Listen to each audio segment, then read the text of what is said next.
morning, Michael here, looking again at Psalms 18, today at verse 30 to 33 for the exposition.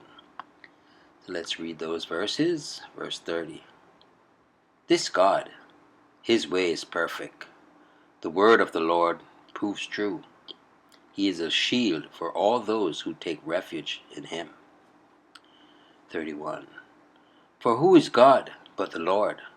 And who is a rock except our God? 32. The God who equipped me with strength and made my way blameless. 33. He made my feet like the feet of a deer and set me secure on the heights. And so to the treasure of David we turn for the exposition. Verse 30. As for God, His way is perfect. Far past all faults and error are God's dealings with His people. All His actions are resplendent with justice, truth, tenderness, mercy, and holiness. Every way of God is complete in itself, and all His ways put together are matchless in harmony and goodness. Is it not very consolatory to believe that He who has begun to bless us will perfect His work? For all His ways are perfect. Nor must the divine word be without its song of praise. The word of the Lord is tried, like silver refined in the furnace. The doctrines are glorious, the precepts are pure, the promises are faithful, and the whole revelation is superlatively full of grace and truth. David had tried it, thousands have tried it. We have tried it, and it has never failed. It was meet that when way and word had been extolled, the Lord Himself should be magnified. Hence it is added, He's a buckler to all those that trust in Him. No armor of proof or shield of brass so well secures the warrior as the covenant God of Israel protects His warring people. He Himself is the buckler of trustful ones. What a thought is this!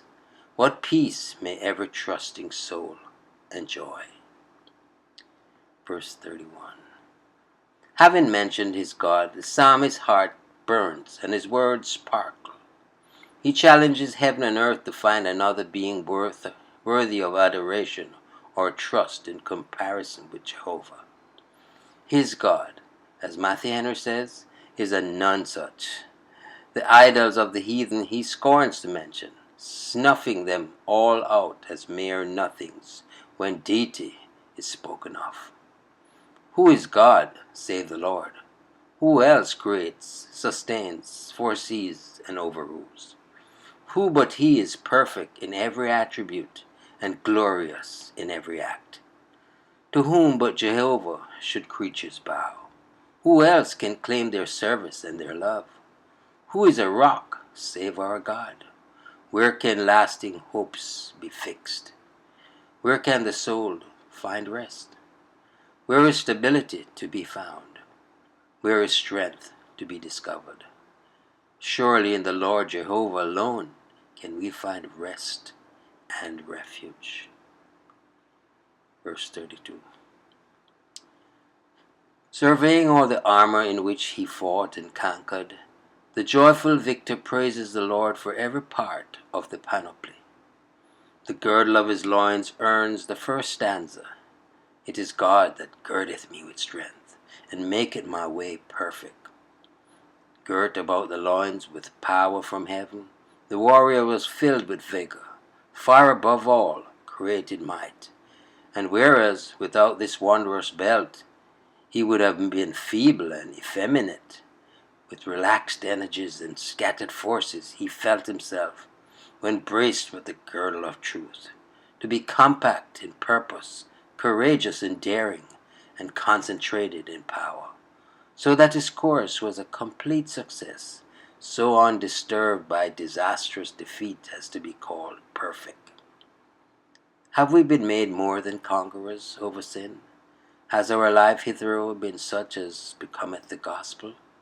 Then let us ascribe all the glory to him who girt us with his own inexhaustible strength, that we may be unconquered in battle and unwearied in pilgrimage.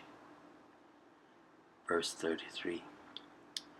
The conqueror's feet had been shod by a divine hand, and the next note must therefore refer to them. He maketh my feet like hinds' feet, and setteth me upon my high places. Pursuing his foes, the warriors had been swift of foot as a young roe, but instead of taking pleasure in the legs of a man, he ascribes the boon of swiftness to the Lord alone.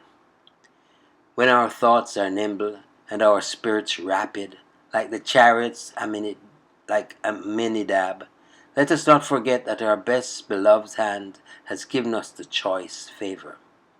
Climbing into impregnable fortresses, David had been preserved from slipping, and made to stand where scarce the wild goat can find a footing. Herein was persevering mercy manifested. We too have had our high places of honor, service, temptation, and danger, but hitherto we have been kept from falling. Bring hither the harp, and let us emulate the psalmist's joyful thanksgiving. Had we fallen, our wailings must have been terrible. Since we have stood, let our gratitude be fervent. Oh, praise the word of the Lord. Trust you enjoyed the meditation. Michael here declaring yet again, Jesus is Lord. Until next time, be